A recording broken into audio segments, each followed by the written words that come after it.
दोस्तों, भाई बहनों, वंदे मातरम। पहले तो मैं दिल्ली वासियों को बधाई देना चाहता हूं कि कम से कम हम दिल वालों की दिल्ली ने तो ध्यान रखा कि हमें कुछ अपना फर्ज निभाना है, अपने प्रिय प्रधानमंत्री जी को लाना है और देश को बचाना है। जो हमने किया भी, और साथ की 7 सीट अपने प्रिय यशस्वी प्रधानमंत्री प्रधान सेवक नरेंद्र भाई मोदी को समर्पित की, जो देशवासियों के भविष्य के कार्य को पूर्ण करने में महत्वपूर्ण योगदान देंगी। क्योंकि हर सनातनी का एक ही स्वप्न विराट, हिंदू राष्ट्र, हिंदू राष्ट्र। पता नहीं क्यों, पर दिल में एक बेचैनी सी है। 72 घंटे गुजर गए, पर मन में एक अजीब सी कुलकुलाहट सी है। मन करता है रो पड़ूं, गुस्सा आता है सोचकर उन देश के जयचंदों के बारे में जो सिर्फ मोदी, योगी और अपोजिशन तक ही सिमट रह गए। उन्हें याद नहीं रहा अपने देश के बारे में, कैसे हमारा देश विश्व का गुरु बनता जा रहा था, कैसे वो विश्व में अपना नाम सुनहरे अक्षरों में लिखवाता जा रहा था। जो देश पहले हमें धमकाते थे, आज वो देश भारत के बारे में कुछ भी बोलने से पहले 100 बार सोचते हैं। पर देखो क्या स्थिति है इन जयचंदों ने, जिनकी वजह से पूर्ण बहुमत भी भारतीय जनता पार्टी को नहीं मिला। उससे हमारे देश को, हमारे देशवासियों को कितना नुकसान होगा। कुछ लोग कहते हैं भारतीय जनता पार्टी आ तो गई एनडीए के साथ, पर मेरे देशवासियों, क्या आपको पता है 32 सीट जो कम मिली हैं, देश को 32 साल पीछे कर देंगी।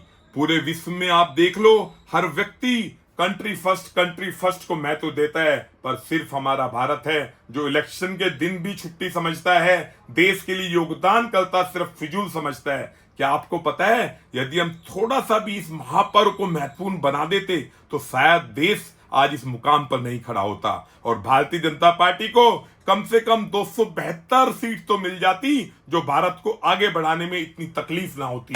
क्या आपको पता है, हमारे प्रिय माननीय यशस्वी प्रधानमंत्री श्री नरेंद्र भाई मोदी जी ने 100 दिन का जो रोड मैप बनाया था, जिसमें तरीके के प्लान थे, पीओके को लाना था, पॉपुलेशन कंट्रोल था, one day one nation election था, और ना जाने कितने बिलों को उन्होंने रोड मैप बना रखा था।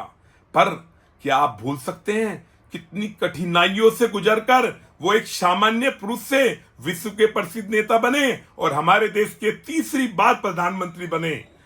पर वो जो सोचते थे 140 करोड़ देशवासियों के लिए सोचते हैं, उनके सपनों में सिर्फ देश को महान बनाने का संकल्प है, वो भारत को एक मजबूत देश बनाना चाहते। पर मेरे दोस्तों, जो हमने किया उनके साथ वो बहुत गलत हुआ।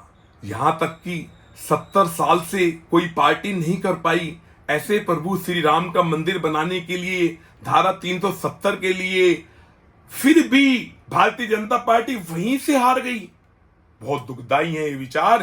करो मेरे दोस्तों इन बातों पर, कहीं देर में देर ना हो जाए, कहीं बाद में देर ना हो जाए और हम अपने देश को ना खो दें। कुछ मेरे आंसू हैं जो कुछ कहना चाहते हैं।